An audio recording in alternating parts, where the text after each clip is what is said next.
Trump and against ICE in Denver, Colorado, at the state capital, Colorado.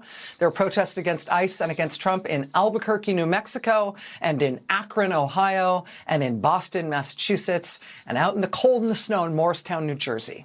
In Fargo, North Dakota, people turned out this weekend to protest against Trump and ICE when it was -6 degrees outside. -6 in Fargo for these protests. Protests this weekend against Trump and ICE in Alameda, California, along miles of beach in Alameda. Protests in Portland, Maine this weekend because it is widely expected that Trump's federal agents will mount their next attack in Maine, in Portland, and potentially in Lewiston, Maine, and people of Maine are getting ready. This was Minneapolis this weekend, where ongoing protests and community response to the thousands of federal agents overrunning that city included one big protest by Minnesota postal workers. ICE out of Minnesota. They're postal workers, and so they are very clever. Included this sign in the shape of an envelope from ICE to Minneapolis. Return to sender. ICE out forever is the stamp. From ICE, care of U.S. government, to Minneapolis. Return to sender.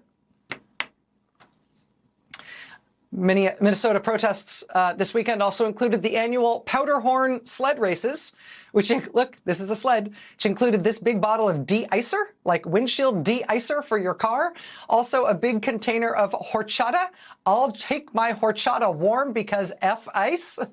And then when the horchata sled went down the hill, it threw the ice cubes out the top. Get it? Also a bowling ball knocking down a bunch of dictator bowling pins. Trump was right up front as the first dictator bowling pin. They all fell down. Also a flying chicken sled with the chicken having a big whistle to blow to let people know if ICE is present. That's a good one.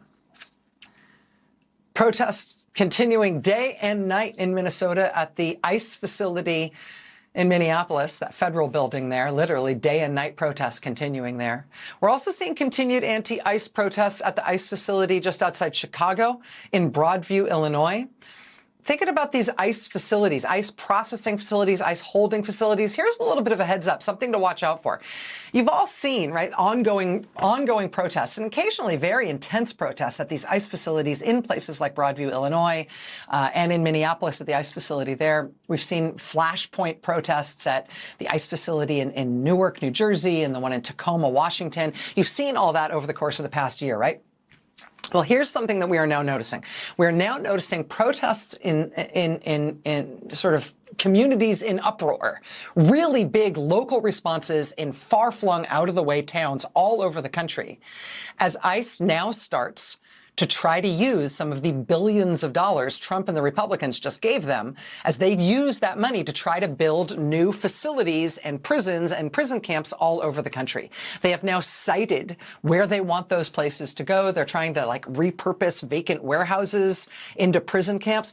Everywhere they are trying to do that, they are being pushed back. And oftentimes it doesn't make more than local news, but when you start looking for it, you see it everywhere. Here, for example, is local news coverage from Durant, Oklahoma. Locals there packed a town meeting, and the local government, in response, rushed to pass a brand new ordinance that gives the city of Durant, Oklahoma, the power for the first time to say no to a jail or detention facility being put up in their town. They've got a 1.2 million square foot warehouse space that ICE wants to use to build a prison camp, but in Red State, Oklahoma, this local community, Durant, Oklahoma, and the Choctaw Nation, which is headquartered quite nearby, they are both very firmly saying no, they will not stand for it. Red State, Oklahoma. Also, look, Roxbury, New Jersey. Now, New Jersey is a blue state, but Roxbury is pretty much a red town. Roxbury has an all-Republican local government. But after locals in Roxbury, New Jersey got word that ICE wanted to use a 500,000 square foot warehouse in their town to put up an ICE prison camp there, locals started protesting like mad, and now the all-Republican town council in Roxbury has passed a resolution saying, no, you are not going to be allowed to build that here. Hutchins, Texas. In Hutchins, Texas, ICE is trying to build an immigrant prison camp there, too. They've got a 1 million square foot vacant warehouse in Hutchins, Texas. Locals have been protesting, and now the mayor is coming out firmly and publicly and saying they are not going to allow ICE to put in a prison camp in Hutchins, Texas either. It is something we do not need in our city and something we do not want. Orange County, New York. Again, New York, a blue state, but Orange County has generally leaned red. Residents of Orange County packing town halls and local public meetings, at least one of which had to be moved to a larger meeting site to accommodate the size of the crowd clamoring to get in. The village board and the mayor and the local Democratic Congressman, Pat Ryan, the Republican county executive in Orange County, all now saying no, ICE will not be allowed to build a new ICE facility. They will not be allowed to build an ICE prison camp in Orange County, New York. It would be catastrophic for the local community. In Missouri, Kansas City, Missouri, ICE said it wanted to build a prison camp there, a huge one, to hold 7,500 people. The Kansas City, Missouri City Council responded by passing a ban, a 5-year ban. Any non-municipal detention facility cannot be opened in that city for the next 5 years. That's a resolution introduced by the mayor. The ordinance was passed by the Kansas City, Missouri City Council. No, ICE, you cannot come in here and put a prison camp in here. Down to North Mississippi, Byhalia, Mississippi, locals there this past week protesting at the site where ICE wants to build a prison camp at a vacant warehouse in their town as well. Northern Mississippi saying no to that. In Social Circle, Georgia, which is 45 miles east of Atlanta. You see the headline there, Georgia town of 5,000 vows to fight ICE plan to warehouse 9,000. Even local Republican officials, even local Trump supporters saying they will not let ICE turn a vacant warehouse in Social Circle, Georgia, into a huge immigrant prison camp. People protesting there against it. Get ICE out of Social Circle. Hagerstown, Maryland. They're going to have a big protest tomorrow in Hagerstown. It'll include, among other people, their U.S. Senator Chris Van Hollen, their Congresswoman April McClain Delaney, protesting tomorrow against ICE's plans to try to build a prison camp in Hagerstown, Maryland as well. Salt Lake City, Utah. People went out in deep, dense, cold fog on Friday morning, visibility just a few feet. They convened at a local site where they'd heard that ICE or federal officials might be coming to inspect a local facility in Salt Lake City to see if it was a place they could put a new ICE prison camp. Salt Lake Tribune says like 50 people showed up in this incredibly dense fog to try to be there, to try to show any federal officials who turned up that they were going to face local resistance if they wanted to put in an ICE prison camp in Salt Lake City.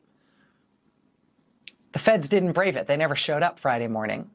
But then people in Salt Lake City came out Sunday morning and protested against it anyway, essentially saying, don't you dare try it here. We're not going to stand for it here. No ICE detention camp here. Tonight, we're going to talk to an organizer from the successful campaign to get Maddow Airlines to stop flying deportation flights for ICE. You'll remember, we've been covering protests against Maddow Airlines for months. Maddow is a commercial air carrier that wants to fly people like, on vacation or on business trips, while they were simultaneously also chaining up people in shackles and handcuffs and flying them on their planes on deportation flights for ICE. People protested all over the country against Maddow for that. At every airport they had operations, peaceful, relentless protests for months to pressure Maddow into stopping taking money from ICE, stopping helping ICE with their deportations. And you know what? That Maddow campaign succeeded. Maddow Airlines has now announced that they have ended their contract with ICE. They are no longer flying their deportation flights. We're going to talk with one of the people involved in that successful protest campaign against Maddow Airlines to ask how they did it. I mean, the Tesla takedown protests worked to get Elon Musk out of the U.S. government and ultimately to end his Doge thing. The Maddow Airlines protests worked to get them out of deportation flights for ICE.